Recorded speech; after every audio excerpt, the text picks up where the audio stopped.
Welcome to my channel. I'm Gary Wiriawan, and today I'm sharing 5 tips that you can do to improve the image quality of your Micro Four Thirds camera. So many people think that Micro Four Thirds is not good enough for photography because it uses sensor that is smaller compared to full frame.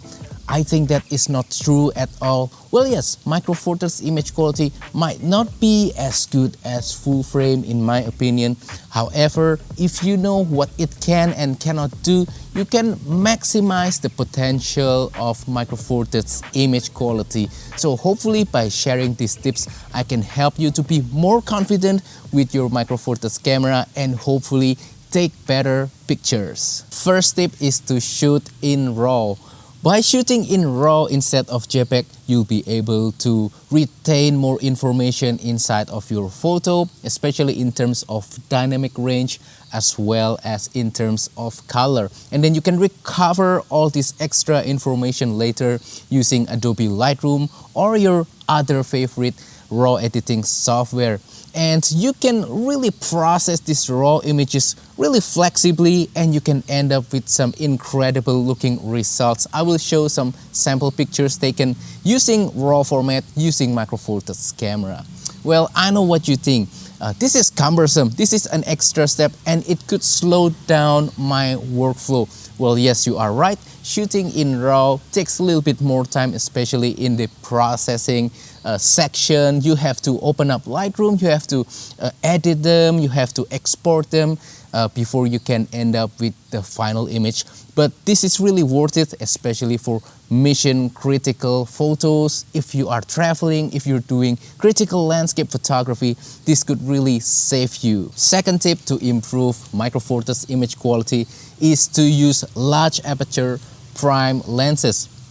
By using large aperture prime lens, you'll open up 2 possibilities. You can have better low light performance and you can also have better background blur. So by using large aperture, you can improve your low light performance by not having to use too high of ISO, so your image will not look too grainy, will not look too noisy, and I think that's good. And background blur, by using larger aperture, you can produce better background blur. Everything will look smoother and blurry, especially in the out of focus area.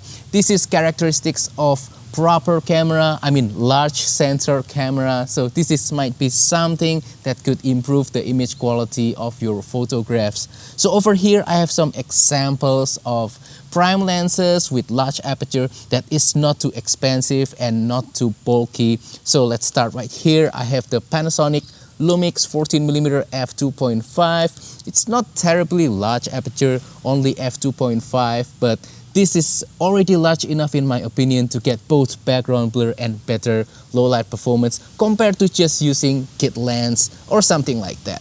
And then over here we have the better version of the 14mm f2.5, which is the Panasonic Leica 15mm f1.7. Larger aperture, better background blur, better low light performance. Slightly more expensive than the 14mm, but it's a hell of a lens in my opinion.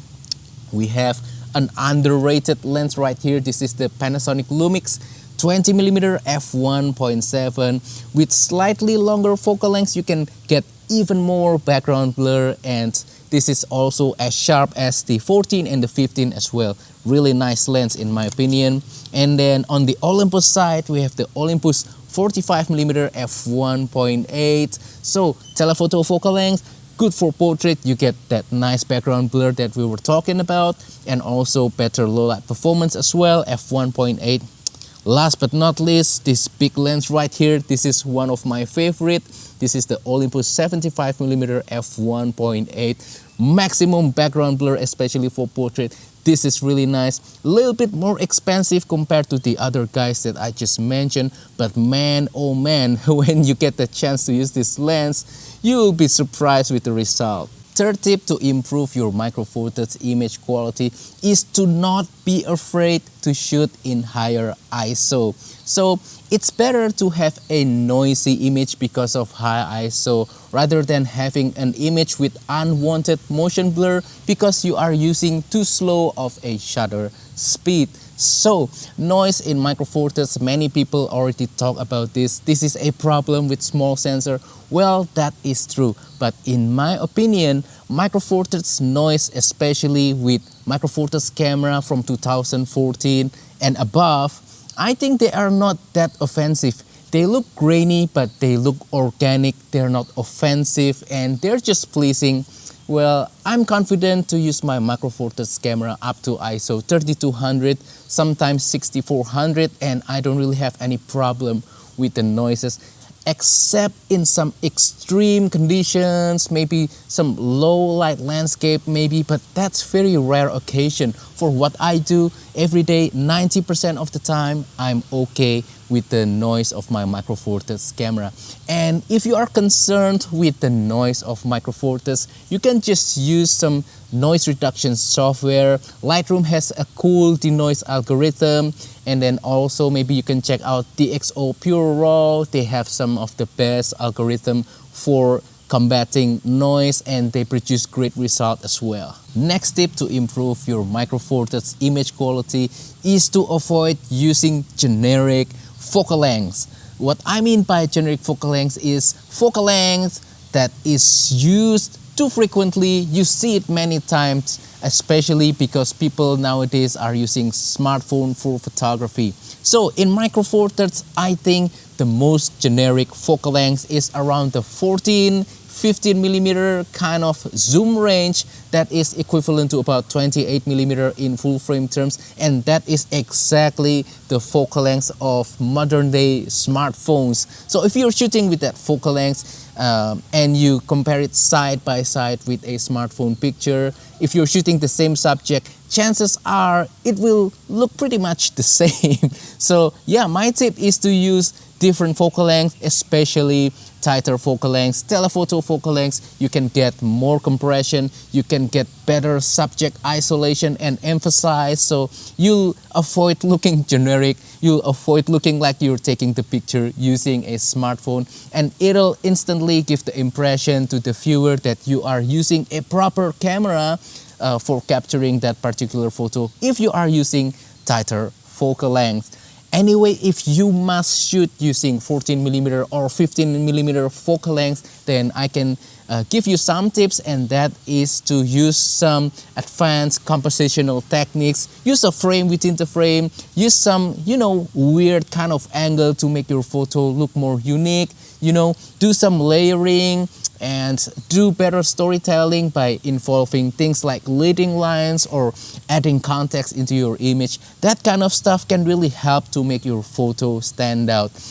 Anyway, if you want to learn more about how to improve your photography, whether it's for travel photography, landscape photography, street photography, I suggest you check out my course ebook called Simplifying Travel Photography. You will learn more about travel photography, not just travel photography, but all things related to photography in general, especially composition, storytelling, and then also camera gear selection and learning about focal lengths, editing, that kind of stuff. You can check out the link right here, or you can scan this QR code right here to go into the ebook, and hopefully this can help you to improve your photography. Last but not least, the next tip to improve the image quality of your Micro Four Thirds camera is to avoid using aperture that is too small.